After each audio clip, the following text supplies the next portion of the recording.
Oh, you take the high road and I'll take the low road, and I'll be in Scotland before ye. But me and my true love will never meet again on the bonny, bonny banks of Loch Lomond. Sorry for the singing. Hi, it's Amy, back with some more insanity. So, funny thing about monarchy, it's stupid. Seriously, there is too much of a risk for literal children to be in charge of a country. That actually happened several times. Just imagine if you take a primary schooler and give him a crown. Terrifying, right? Well, Scotland seemed to love their child monarchs. For almost 200 years, 7 monarchs in a row, Scotland was stuck with children on the throne. The Stuart dynasty really had a lot of bad luck. There is literally a horrible history song about it. Seriously, I recommend it. It's fun. Regency struggles, internal and external conflict. It is a royal mess. Let's step right in. Thanks, as always, to Callan, who records my madness. The madness that my neurodivergent brain cannot get rid of until it all spills out. Get ready. The kings have a lot of imagination when it comes to names. The first on our list is, drumroll please, James I. In 1406, Robert III of Scotland tried to send his young son James to France for his safety from Robert, Duke of Albany, the king's brother, who may have been behind the death of King Robert's son David. James got captured by English pirates and was imprisoned by Henry IV and later Henry V. In April, King Robert died, leaving the 12-year-old imprisoned James as king. James would have strong ties to England, much to the displeasure of the Scots. See, 15th century Scotland suffered from a bad case of Anglophobia, my new favorite word. To be honest, plenty of people have a right to not like the English that much. Anyway, during his captivity, James's uncle Robert, Duke of Albany, acted as governor from 1406 to 1420, and then Robert's son Murdoch took the reins until James was ransomed in 1424. Albany was actually a pretty competent leader, more of a first among equals situation. Just ignore that he may have had a hand in the death of King James's older brother, David, or the imprisonment of James.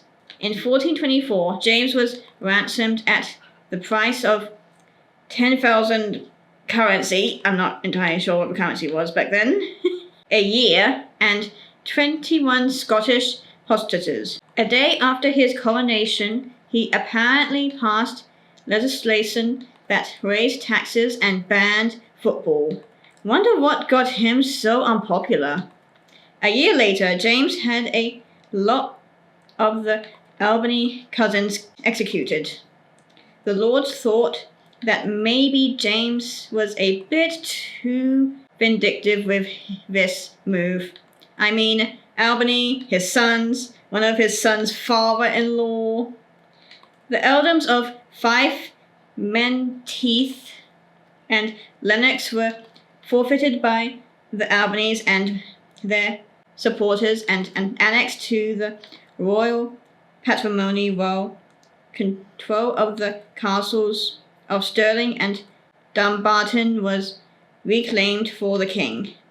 James married Joan Beaufort, who will become important later. She was also someone he met while in England. James had his good points. While the first Scottish university was opened during Albany's time, James took an interest and even attended lectures. He installed a lot of civil courts and even made sure everyone, man, woman, or child, had a right to a free trial. James used aggression and ruthlessness to fight against real and potential threats. At some point, France asked for troops, and in exchange, James would get money and his daughter Margaret would marry the Dauphin. That's Dauphin, not Dauphin, meaning heir to a French throne, Louis. James received the money and did not send the troops or his daughter. Then England stepped in and tried to negotiate with James for Margaret to marry Henry VI, another very young king. James ended up playing both sides, who were stuck in the 100 Years' War. James liked to spend on himself. After seeing the opulence of the English court, James decided he wanted some of that. He built Linlithgow Castle, for example, but the higher taxes, the ruthlessness, all caught up to him. In February of 1437, he was assassinated in the sewers. Supposedly, he was trapped in the sewers because he had them blocked up. Why did he have the sewers blocked up? To save his tennis balls, of course. Well, anyway, James began his reign as an English prisoner during a time of strong Anglophobia.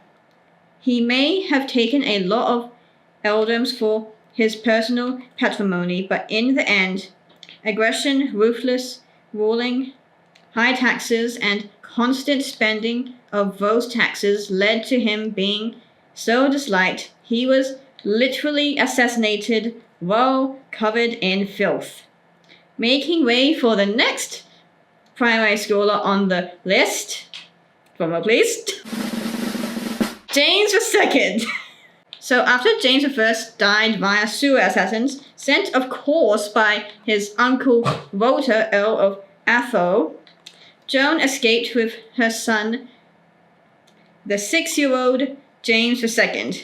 Joan was pretty good with politicking. She gained support with enough Scottish lords, so Walter was executed for assassinating James I, and the earldoms of Atholl and Strathearn were added to the crown's growing collection.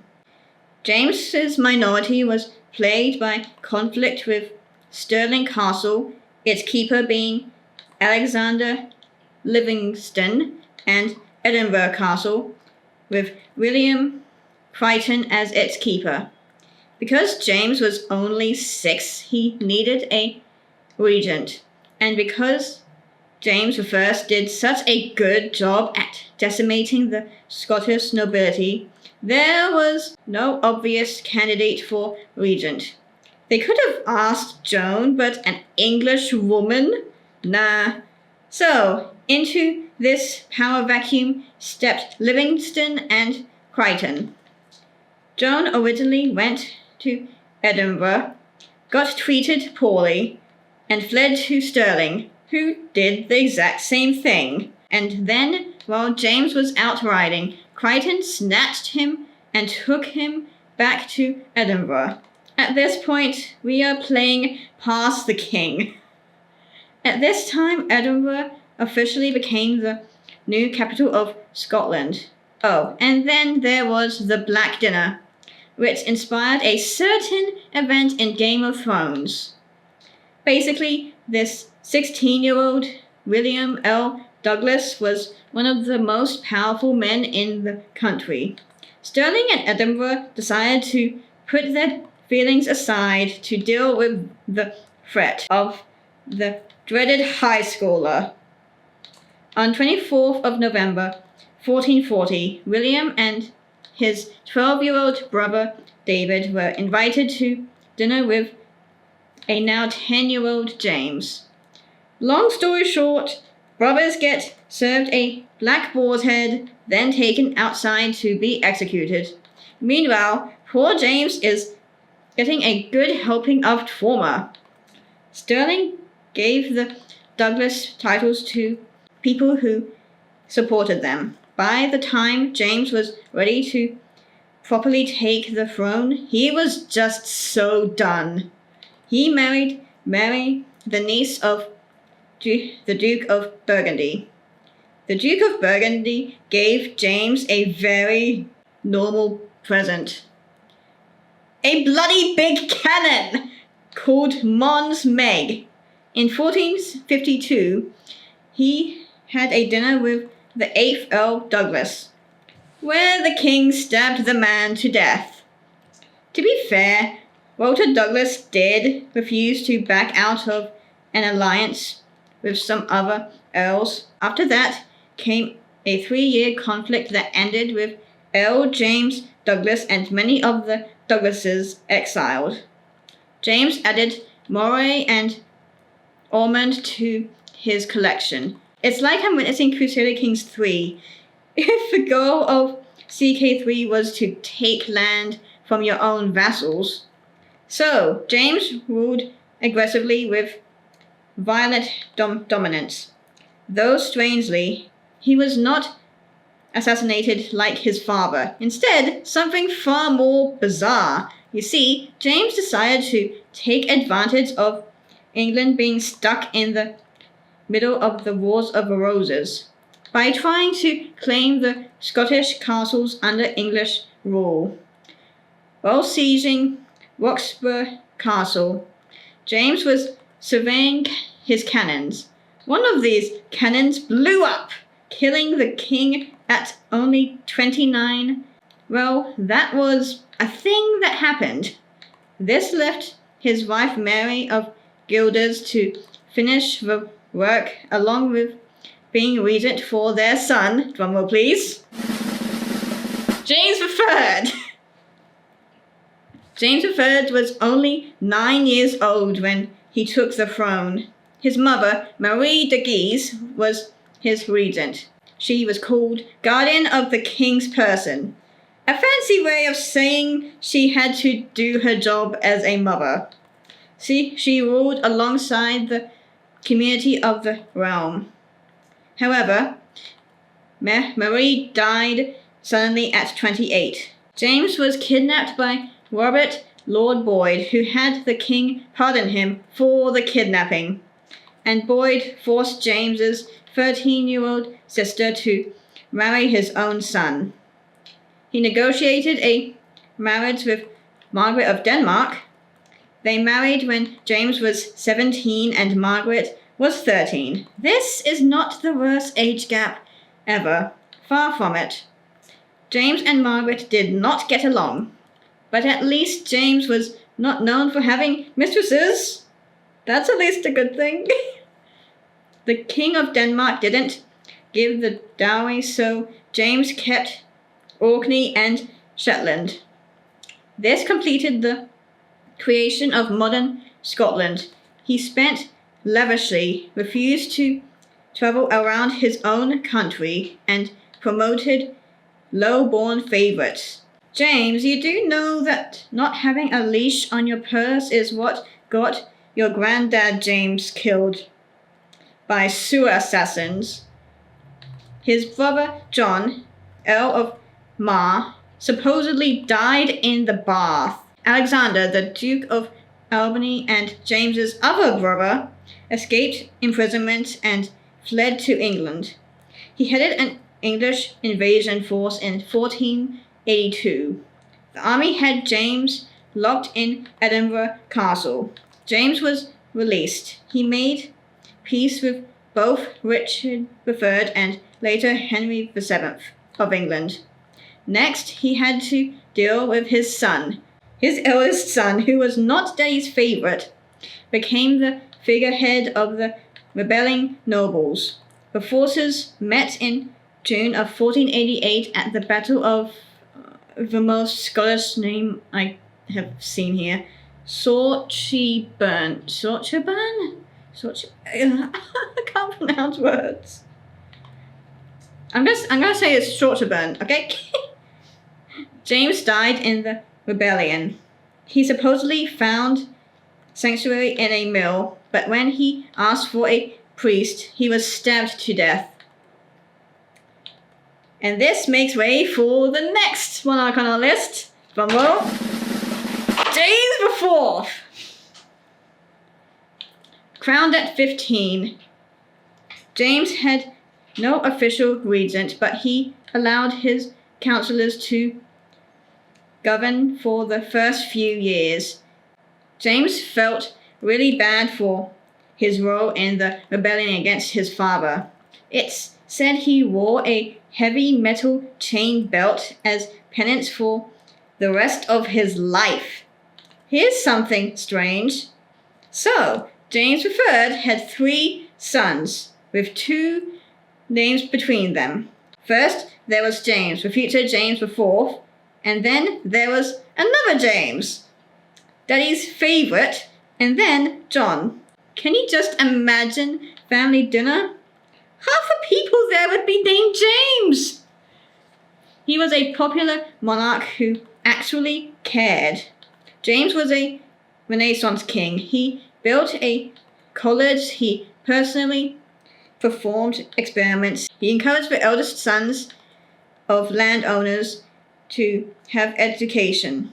He was the last Scottish king who could speak in Gaelic, which made him very popular with the Highlanders. He built dockyards and expanded the navy.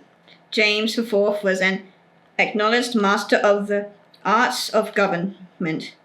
During his reign, he exploited every device available to him to raise royal revenues to unprecedented levels, from around 13,000 whatever currencies it is in the 1490s to as much as 40,000 by 1513, while successfully retaining the loyalty of his leading subjects. Thus, the foundation of King's College in 1495 was followed in 1496 by the passing of the celebrated Education Act, encouraging barons and freeholders to send their eldest sons to university to study arts and other various topics. He also had mistresses, lots and lots of mistresses. By 1503, he may have had around 4 children from 3 different women at least. In the 1490s, James supported Perkin Warbeck, a pretender to the English throne. It didn't work out in England. In 1502, the Treaty of Pretzel Peace was made, a treaty between England and Scotland, sealed by the marriage of the Thistle and the Rose. James married Margaret, the daughter of Henry VII, in 1503, and things started out well. James, seeing that his wife didn't like his giant beard, shaved it all off. Isn't that adorable that this 30-year-old man got clean-shaven for his 13-year-old wife? Wait, James, you were so close, but you had to marry a woman not even half your age. I know that it was part of the Treaty of Perpetual Peace, but you couldn't just wait a few more years. So close. I don't know what's worse, that this happened or that James IV is still kind of one of my favorite Scottish kings. He probably, hopefully, didn't touch her until she was a little older because she didn't get pregnant until 1507. Please give me this. I want at least one somewhat wholesome relationship here. But of course, all good things must come to an end. Henry VIII, or as I like to think of him, one of history's biggest assholes, decided to join Spain in their war with France. Poor James was stuck between 2 treaties. On one hand was the centuries-old alliance with France. On the other was the Treaty of Perpetual Peace. Someone please get this king a coin. Eventually, he picked a side. In 1513, while Henry went off to perform the traditional English pastime of bashing France, James came down to perform the traditional Scottish pastime of bashing England. He probably thought it would be easy. Henry had left his pregnant wife, Catherine of Aragon, in charge. It was not easy. In fact, it was devastating. In September of 1513, the Scottish and the English clashed in the Battle of Flodden. The Battle of Flodden is remembered as one of the most devastating defeats in Scottish history, killing an entire generation of Scottish lords and destabilizing the Scottish government overnight. James IV fell in this disastrous battle. Supposedly, the English took his body and put it in storage for 80 years because James IV had been excommunicated by the Pope for siding with France. Oh, and some jerks decided to use his head as a football. Is it so hard to respect someone's body? Seriously? Anyway, James IV may have been one of the most competent of the Stuart monarchs. He encouraged art, sciences, education. He brought the printing press to Scotland. He tried to form perpetual peace with England, which lasted about 10 years. I blame Henry. But I guess the greater they are, the harder they fall. The Battle of Flodden was a devastating defeat, and James IV is remembered as the last British king to die in battle, leaving the throne to James V. James V became king at 17 months. Really? This guy probably wasn't even toilet trained. Could he even talk proper sentences? Who was stuck as the royal nappy changer? Answer my questions! Anyway, so because James was so young, his mother Margaret was made regent. Margaret Tudor, the sister of the King of England. Yeah, it's safe to say she wasn't very popular. But James IV actually had it in his will that Margaret should be the young king's guardian.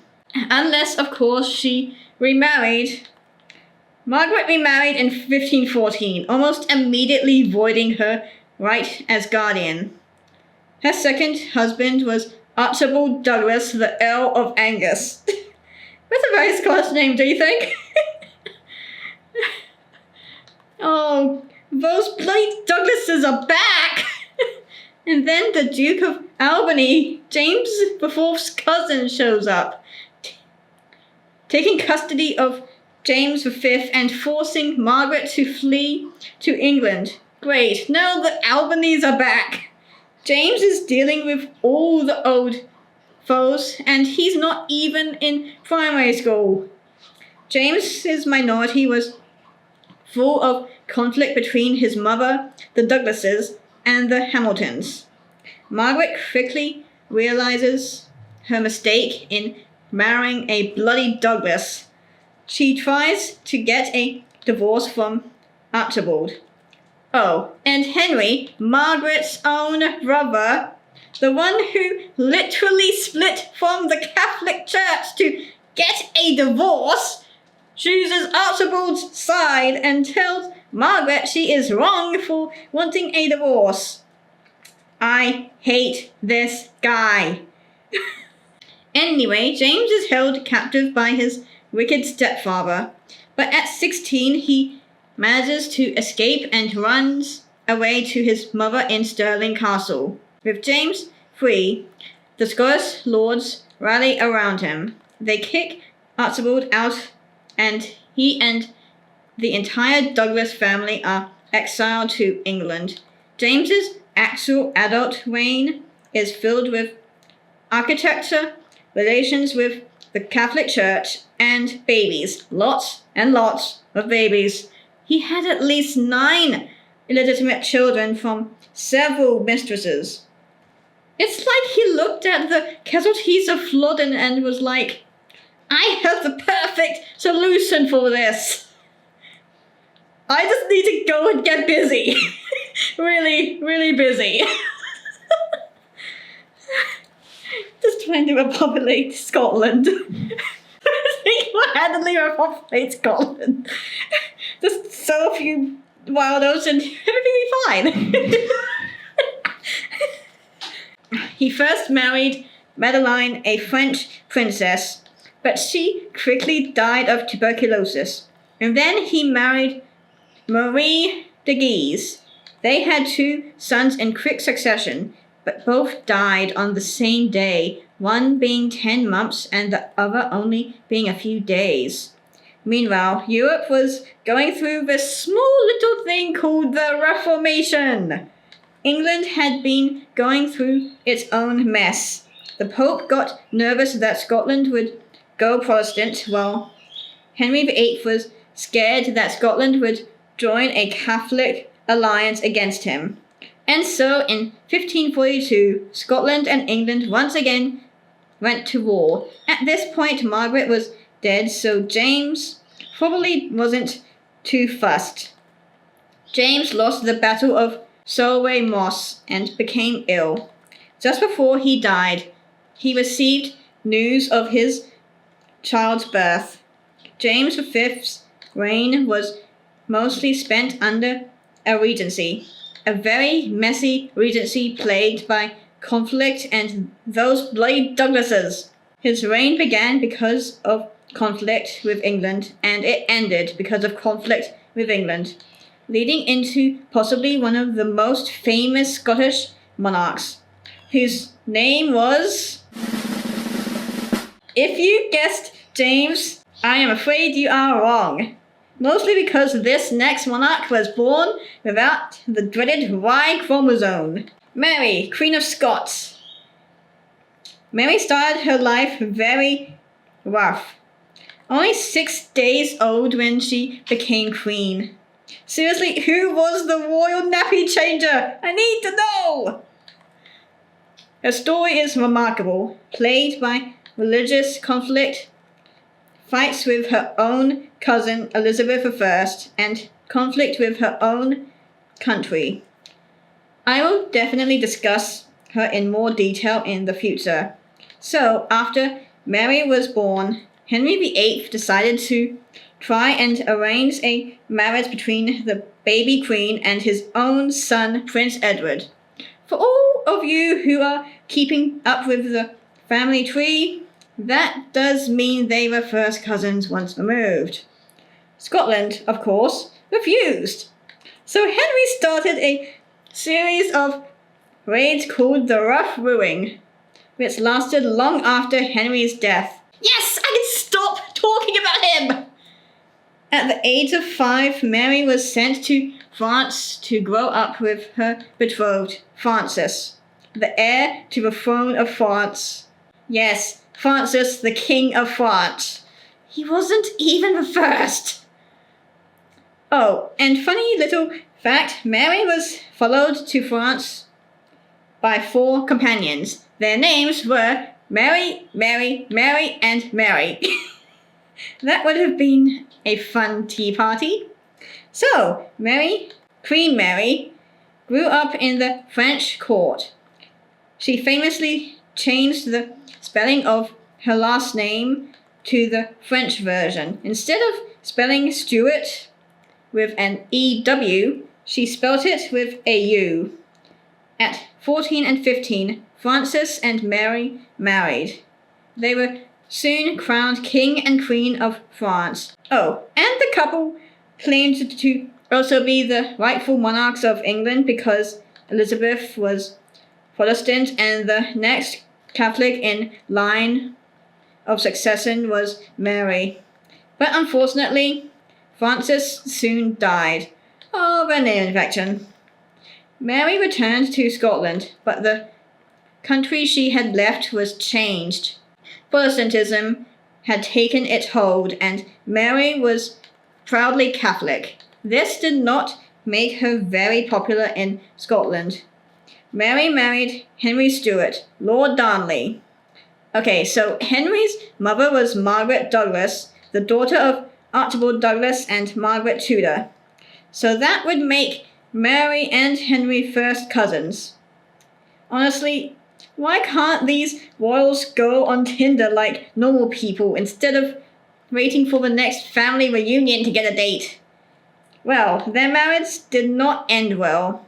Henry had a bad temper and allegedly stabbed Mary's secretary to death in front of Mary while she was pregnant. And then in 1567, Henry died when his bedroom exploded. His body was found half naked in an orchard. Suspicious. Mary then married James Hepburn, who was suspected of being the one behind Henry's death. It may not have been completely up to Mary. James kidnapped her and possibly violated her. Her marriage to Hepburn was still hated by Scotland. She was forced to abdicate in favor of her young son. Mary fled Scotland, got tangled up with Elizabeth I, and was imprisoned for 19 years. After Mary was supposedly involved in a Catholic conspiracy or two against Elizabeth, the English Queen, after some hesitation, ordered Mary's execution. The executioner was inexperienced and Mary's death was brutal. She apparently wore red to her execution, the symbol of a Catholic martyr. Mary's reign was a mess of religious conflict, manipulation, and poor decision-making. It all culminated in Mary being imprisoned and executed by her own rival, Elizabeth I. But ultimately, Mary's bloodline won, as the next king will unite England and Scotland. Drumroll, please. James VI. James was born in 1566. Mary apparently made a very public announcement about his legitimacy, due to James being born with thick red hair, which absolutely no one was expecting. In Scotland, he became king at only 13 months and grew up during a time of civil war. He was raised to be Protestant and to hate his mother. As a teenager, he became close with his cousin Esme Stuart. While James was almost definitely gay or bisexual, the relationship between James and Esme is questionable. After James makes Esme the Duke of Lennox, Esme uses his power to take down the Earl of Morton, who had been James's regent.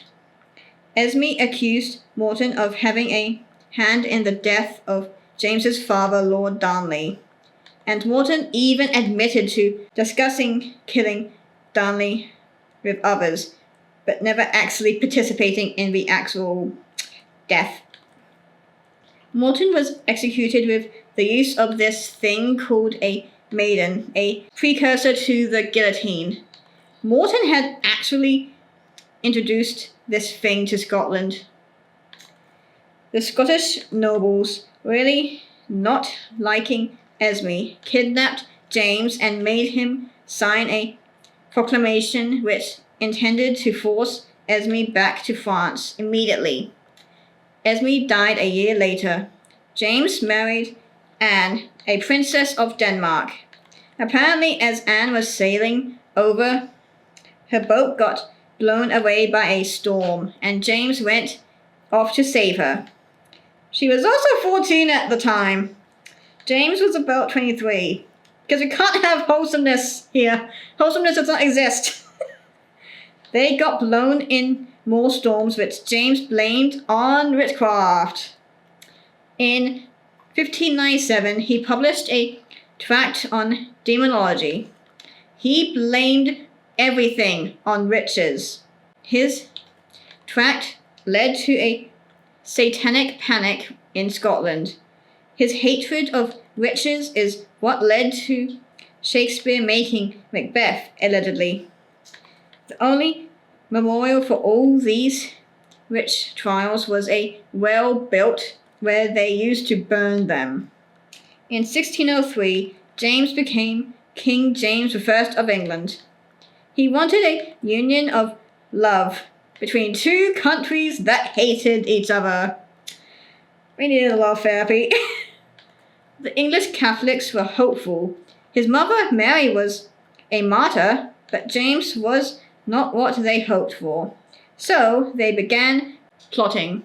One of the most famous plots, the Gunpowder Treason Plot. On 5th of November, 1605, Guy Fawkes was found under the House of Lords with several barrels of gunpowder.